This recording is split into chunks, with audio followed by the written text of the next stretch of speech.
Are you married to an addict or alcoholic? Or are you in a committed relationship with one? Me too. Join me, Anonymously Bex, on my journey of self-discovery. I will guide you through a myriad of topics designed to illuminate a path towards your own awakening. Addiction is a family disease. Everyone in its orbit is profoundly affected. Subscribe to our podcast to help me, Anonymously Bex, continue to provide tailored content to the unwitting lives of addicts and alcoholics. And now for this week's article. Welcome. This week's article is called Codependent Partners and the Learning Curve. This week, I was given a reminder of how easy it is for me to fall prey to codependent patterns and how my own codependency requires constant management, at least at this time, in this relationship, in this moment. Here's what I mean by that. My husband has been sober for several months.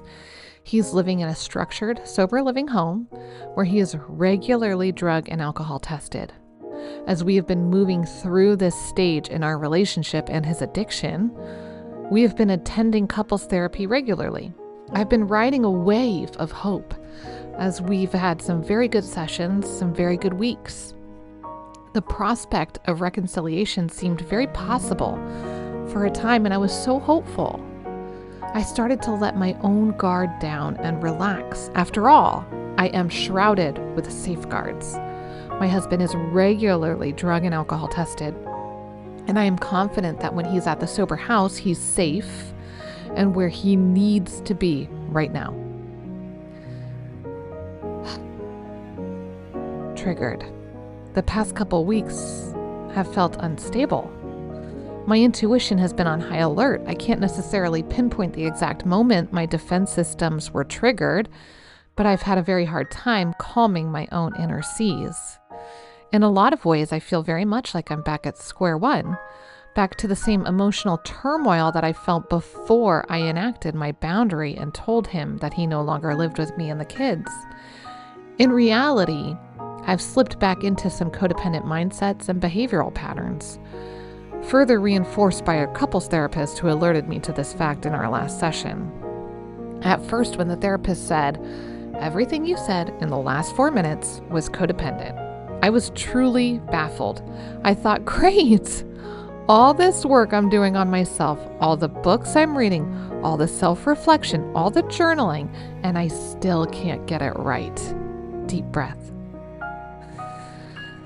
If I'm truly back at square one with my codependency, then I need to reach into my toolkit and pull out the card that guides me through arresting the cycle. If you recall, our steps for arresting the cycle are as follows. Step 1, detach with love. Step 2, identify your role in this pattern. Step 3, craft a thoughtfully considered boundary, a sphere of safety around your person, and consider the aspects that create your persons: emotional, communicative, psychological, or physical boundaries. Step 4, remind yourself of the truth in this moment. Step 5, honor your heart's desire. Step 6, make the choice to do better, to be better. Let's go through each step in greater detail. Step 1, finding grace and detaching. The truth is, I've been in this relationship with my husband and in this role as the codependent spouse for nearly a decade. It's going to take time for me to right my own ship. In reality, it was a gentle and necessary reminder that I was reacting in a codependent manner to something going on with my husband. And if you recall, we defined detaching as stopping your own reactivity to your partner's behavior. Stopping your own reactivity to your partner's behavior. So when I felt like I was back at square one, in a sense, it was true. I needed to work on stopping my own reactivity to my husband's behavior, emotions, mood, etc. And that's how I made it through the hard days. Whenever the emotions arose, anger, heartbreak, frustration, or the neurotic thought patterns, is he sober? Is he safe? Is he doing something that could hurt us? I told myself to stop my own reactivity in this moment. Not that feeling any of those things is wrong. Always feel what you need to feel, but do not let those feelings, those emotions, dictate the tides of your day. I was hurting, yes, and that's okay. But I have shelter, food, clothes, and most importantly, I have my kids. My kids are my joy. Feel what you need to feel, but bring your focus back to your own world, not whatever your addicted partner is doing or not doing. Truthfully, it brought me peace for no more than 30 minutes at a time. And I would have to remind myself again and again until it was finally bedtime. But that's how I begin to retrain my own brain, to recognize my behavior and stop what I have control over, myself. Step 2, identify your role in the pattern. My role. I was falling into codependent thoughts and behavioral patterns. I was responding to something I sensed in my husband, and my mind immediately tried to render some semblance of control. A reminder here, we define codependency as a codependent person is one who has let another person's behavior affect them and who is obsessed with controlling that other person's behavior. As defined by Melody Beattie in Codependent No More, for me, if I focus on the element of control, I can more easily recognize the codependent patterns arising. Here's what I mean by that. When I'm caught in a cycle of analyzing my husband's behaviors, thinking any of the following: does he have the stamina to remain sober long term? Is he capable of doing the hard emotional work? Did he really hit rock bottom in the last relapse? Would me leaving him be his rock bottom? Maybe I need to leave him for him to hit rock bottom and be motivated to get sober long term. In essence, what my neurotic analysis of my husband's behavior was attempting to do was enact some level of control. In reality, I was sensing that he was somehow unstable, and I was desperately seeking to grab hold of something, anything, to feel a sense of control. As if I wasn't emotionally free-falling and able to steady myself in some way. Do you see the attempt control in each of those thoughts? Let's review. Does he have the stamina to remain sober long term? Here's the controlling aspect. I never want to walk this path again, ever. I've had to navigate the deepest of heartbreaks, realizing that he was lying, gaslighting, and manipulating me for an extended period of time. I've had to work hard to understand each lie, each manipulation, and find the truth. Is he capable of doing the hard emotional work? Here's the controlling aspect. I'm trying to gauge if it's safe to continue to be emotionally vulnerable to this person. If he isn't capable of doing the work, then how could he ever remain sober? Did he really hit rock bottom in the last relapse? Would me leaving him be his rock bottom? Maybe I need to leave him for him to hit rock bottom and be motivated to get sober long term. Here's the controlling aspect. I have no business trying to understand or control any part of my husband's rock bottom. That is his to experience, and there's no way I could ever attempt to understand what his rock bottom would be. Do any of these thoughts sound familiar to you? Take solace in the simplest reminder of the truth. We, the unwitting wives, have had an unremarkable reaction to our husband's disease.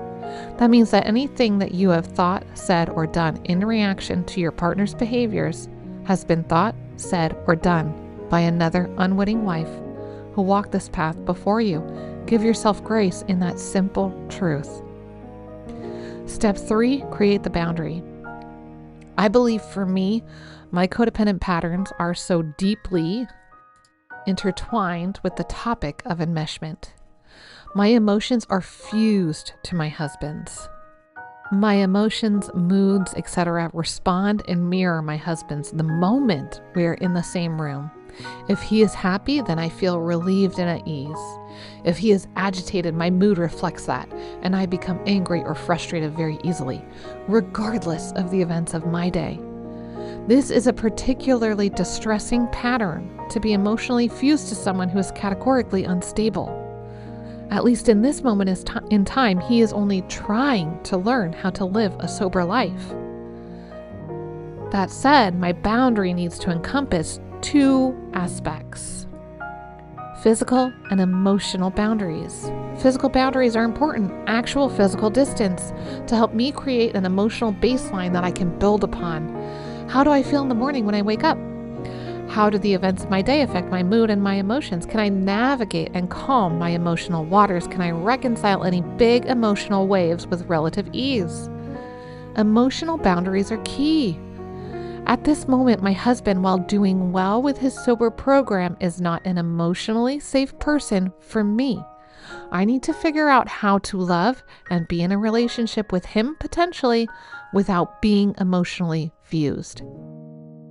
I expect my learning curve to take time. I have to figure out how to throttle my emotions, my connection, and how to love without being fused. I will have to walk the path to experience some heartbreak to really learn a better way. Step 4, reminder of the truth.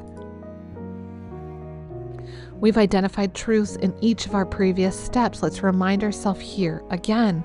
The truth is this: I've been in this relationship with my husband and this role as a codependent spouse for nearly a decade. It's going to take time for me to right my own ship. We, the unwitting wives, have had an unremarkable reaction to our husband's disease. That means anything you have thought, said, or done in reaction to your partner's behaviors has been thought, said, or done by another unwitting wife who walked this path before you. Give yourself grace. The truth is this: this is an incredibly challenging path to walk.